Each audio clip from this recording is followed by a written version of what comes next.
Hey guys, welcome to this quick case study video. And in this video, I will show you how we were able to help an online coach get more than 547% returns in last 2 months, despite all the iOS 14 chaos happening around. So yeah, let's get started. Let me give you a brief client overview. So she was a fashion design coach who owns an international fashion brand and also owns a fashion design academy where she teaches designing and illustrations to students. So covering what the basic challenges, business challenges they faced. First was they had an inconsistent flow of leads at the top of the funnel, and they were not fully able to leverage her personal brand. Like she is a veteran in her industry, so they were not able to leverage her personal brand fully, and they didn't have any value ladder in place. So which also lacked SOPs and any procedures that demanded too much of her time. So the coach ended up spending a lot of hours, a lot of working hours teaching people, and like it was the schedule got really hectic pretty quick.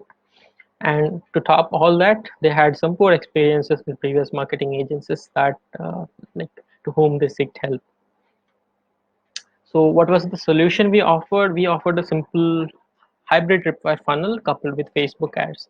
So what did this funnel include? You can, if you can see this diagram, you can see this is a very simple funnel which has a basic tripwire offer. Tripwire offer is basically we used a 5-day workshop as a tripwire offer, a low ticket offer, where we drive people using Facebook ads.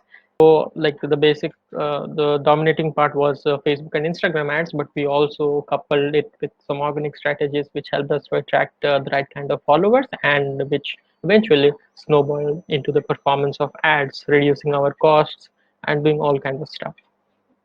So from there, from Facebook and Instagram, people went on to the Tripwire page, they enrolled for the workshop, then we delivered the workshop, which was a really high value workshop.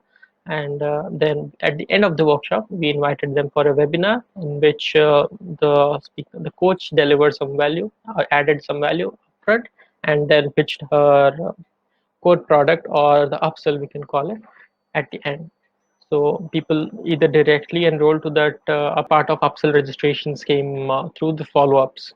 So coming to the reason why we use hybrid funnel, so it was firstly because delivering quick transformation was really crucial. We start a new ad account and start running ads. So we focused on having a really good tripwire offer so that people really really got a sense of accomplishment really fast, and it also multiplied the trust that yes, this is a coach who can help me. We used hybrid funnel because it also had that organic side of it, and it helped us to attract the right kind of followers, keeping our statistics very strong and robust, like keeping the cost per acquisitions low, and helping to find the right kind of audience, which also reduced the costs, and eventually improved the returns we got after spending each penny on ads. And then having a well nurtured group, like we focused on like nurturing the group. The tripwire offer, it was not like just they paid for a low ticket offer which is low priced, and we didn't really bother what they are going to get after that. That was not the case here. We focused on nurturing the group very well with resources and materials, doing Q&A sessions and all. So that really helped, because more people that converted, like I will share the results coming up, so that way you can see what the result was at the end. We also had a robust follow-up sequence which helped the coach to not become overly salesy and shove the offer down the throat, like you have to get in and just buy the offer directly right away. So that was not the case, and it was really easy and simple to scale the hybrid funnel. So what were the challenges we faced? Like after we onboarded the client, we did our own research and we faced a little bit of challenges. First of them was it was an extremely undefined yet niche down audience. So it was not a common niche that anyone would work on, and we even didn't find a lot of competitors doing something at this space, at like doing running Facebook ads or offering some workshops or something. So we had to, like what we can say, we had to find our own way out of this, and that was a bit like that was the first and most challenging thing like we had to deal with. The second was the ideal customers were not engaged shoppers on social media. The ideal customers were actually housewives that we found after doing a bit of research and some preliminary testing, and we found that they were not engaged shoppers on social media. They don't usually buy things on social media, so that was the second challenge that we faced. And having like looking at the kind of course it was basically a craft based course structured around their passion, like hobby and passion of doing fashion designing and drawing art and craft things. So it was really tough to create urgency because it didn't really convert convert well into a career choice or like relating it with money, income, or something. It was a bit tough. So there we also faced some problem while creating urgency. And finally, the big one was the customer was not the sole decision maker. Rather, it involved other other members in the family, like the spouse or maybe parents or someone. So like we were bound to give them time before asking them to register for the upsell. So this was another challenge and a big one that we faced. What were the preliminary findings? As I already said, that we found that homemakers was a group of audience which converted the best, and like that was the KPI that we were tracking. Mostly, we weren't tracking how many people were enrolling into the tripwire offer or whatever. We just mainly tracked how many people were converting for the core offer, because that was what was most important for us, not getting cheaper leads and all. That was on the later stage. The primary KPI that we tracked was getting more webinar conversions, and we found that homemakers was the group of audience which got us more than 30% webinar conversions, and we stick to it. We optimized all our landing pages, ad copies, creatives, etc., based on that group of audience. So what was our strategy and plan of action? We had a simple ad funnel which involved the top of the funnel, middle of the funnel, and the bottom of the funnel, where in top of the funnel we had a branded video where the coach introduced herself and the program.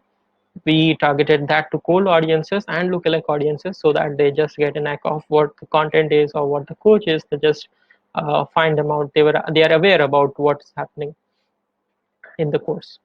And in the middle of the funnel we went with the descriptive banners, and that contained all the program details and venue, timing, etc., because we found the kind of audience that we are targeting, they are not really into reading the ad copies, and like they are not really patient, or like as we said, they are not engaged shoppers or something. So the demographics was a bit different, and we found that descriptive banners work the best.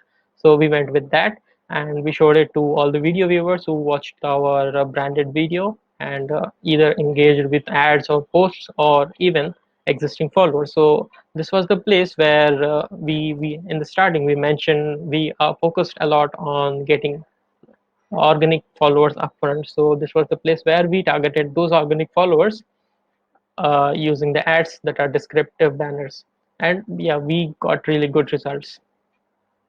And at the bottom of the funnel, we kept it really simple. We added some testimonial videos, bonus offers, and targeted it to website visitors who visited the website but didn't really convert. And after delivering the workshop, at the end, we had a webinar, and the webinar sequence we used followed a script like that is called as the perfect webinar script by Russell Brunson. We didn't really change a lot of things, but did some tweaks that mattered because, again, keeping in mind the kind of audience we were serving.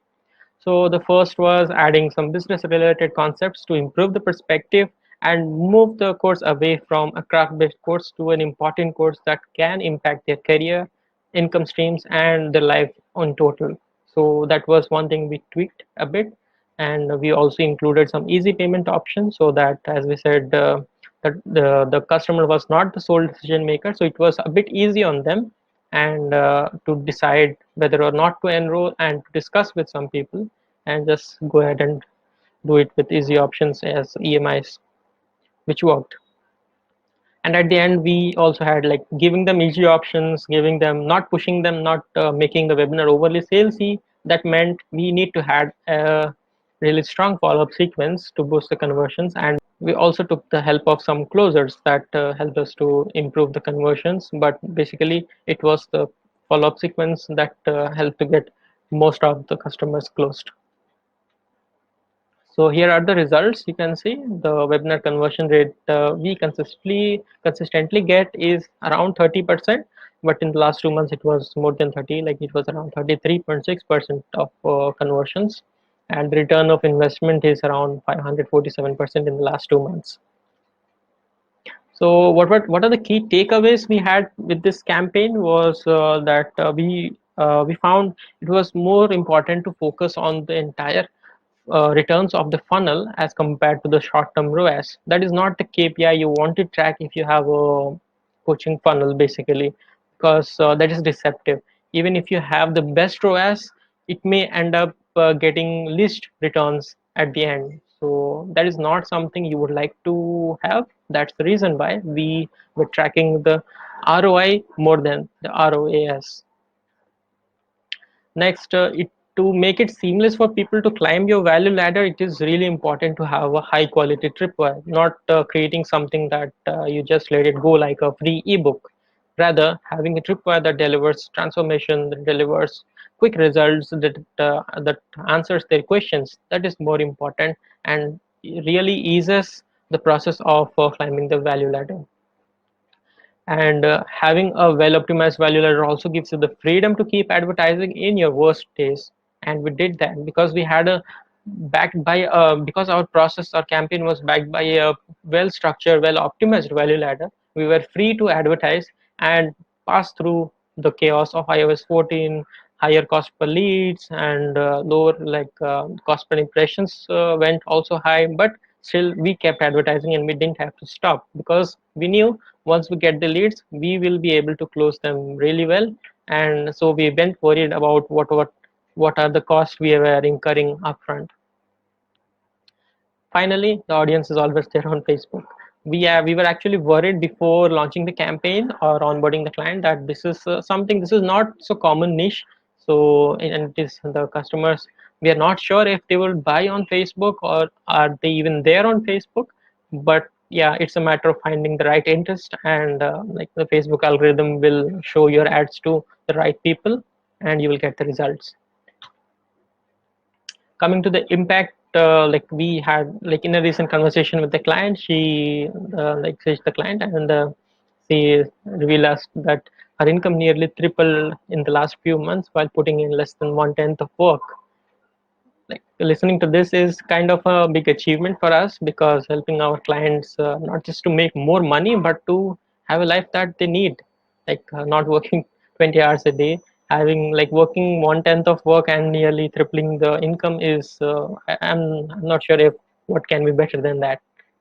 So if you found this case study useful and like if you feel like we are the right people to work with, then you can visit our website and check all the details and even send me an email or directly book a discovery call where we can see if you are a right fit and maybe help you to find out what is the right thing to do next. Yeah, that's all for this case study. Thank you for watching, guys.